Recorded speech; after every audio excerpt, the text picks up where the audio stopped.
Mesdames, Messieurs, chers compatriotes, au cours de la réunion de direction du parti le 4 juillet dernier, nous avons engagé un débat fécond pour statuer sur la participation ou non de l'Union nationale initiale au scrutin présidentiel du 26 août prochain, particulièrement ma candidature. Après avoir écouté les différents arguments, j'ai partagé avec les membres du directoire l'analyse que je faisais de la situation politique du Gabon.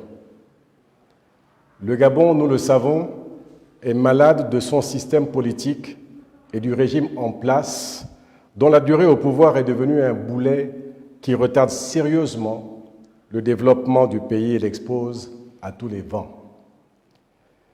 Depuis 1993, les processus électoraux sont l'objet de soubresauts et de convulsions violentes et mortifères, dont la dernière que j'ai personnellement vécue a traumatisé les populations en raison de son cortège de morts. De nombreuses familles n'ont toujours pas fait leur deuil. Il est question aujourd'hui d'en tirer les leçons et de réconcilier les Gabonais, le cœur des Gabonais, alors que nous nous engageons dans un processus dont les contours ne manquent pas d'inquiéter. Ma responsabilité en tant que leader politique est d'interpeller et de montrer la voie de ce que je crois être bon pour le pays.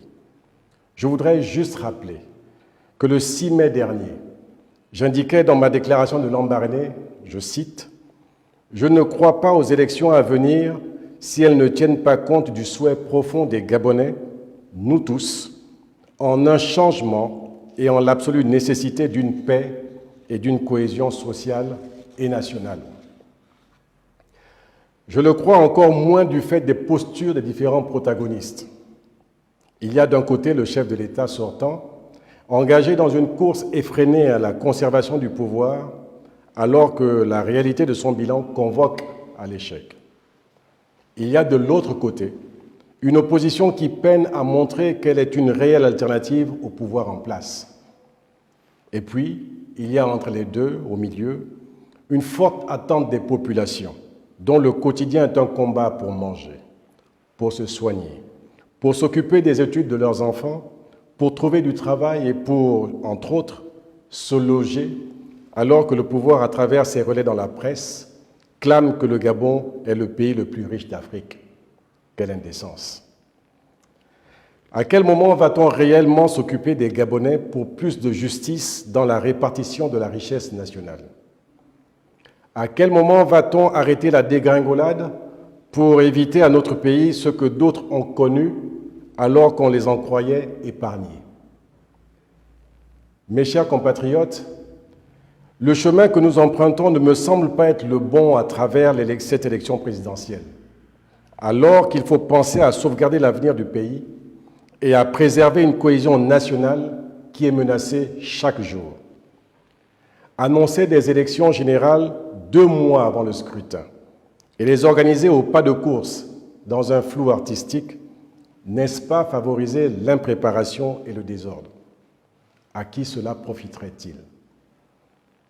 Mes chers compatriotes, l'expérience vécue de l'élection de 2016 et d'autres avant cette dernière ont suscité en moi une profonde réflexion sur notre pays, le Gabon. Je suis certain que d'autres l'ont également menée et qu'elle est partagée par de nombreux compatriotes. Ma vision, issue de cette réflexion, est que nous réussissions à nous rassembler autour d'un projet commun qui serait le fruit de la recherche des solutions aux maux qui minent le Gabon.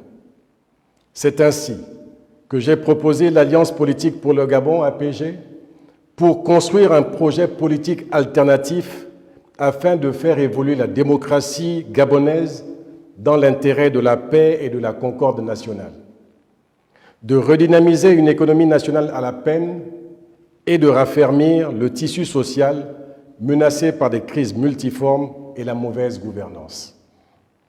Je crois fermement en cela et je souhaite vivement que les décideurs, chacun à son niveau, chacun dans son camp, saisissent l'opportunité de s'y engager pour le Gabon.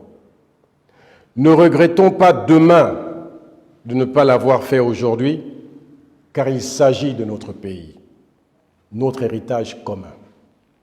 Chacun de nous est conscient de la situation. J'ai partagé mon offre politique avec tous, notamment avec une grande partie de la classe politique, de la majorité et de l'opposition, ainsi qu'avec d'autres personnalités, dont les responsables ecclésiaux de notre pays.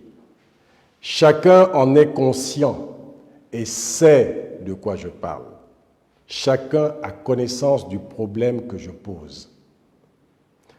Mes chers compatriotes, pour montrer que cette offre n'est ni ponctuelle, ni un projet de campagne, j'ai décidé, en accord avec mon parti, de ne pas être candidat à l'élection présidentielle pour que nous donnions une chance à l'Alliance politique pour le Gabon, pour lui éviter toute connotation politicienne. Dans le contexte actuel, c'est une bonne voie pour le Gabon. Elle appelle pour chacun au courage et à l'amour du pays pour s'asseoir, réfléchir et agir ensemble pour trouver les voies et moyens afin de préserver la cohésion nationale et préparer le pays à la Troisième République. Que Dieu protège le Gabon. Je vous remercie.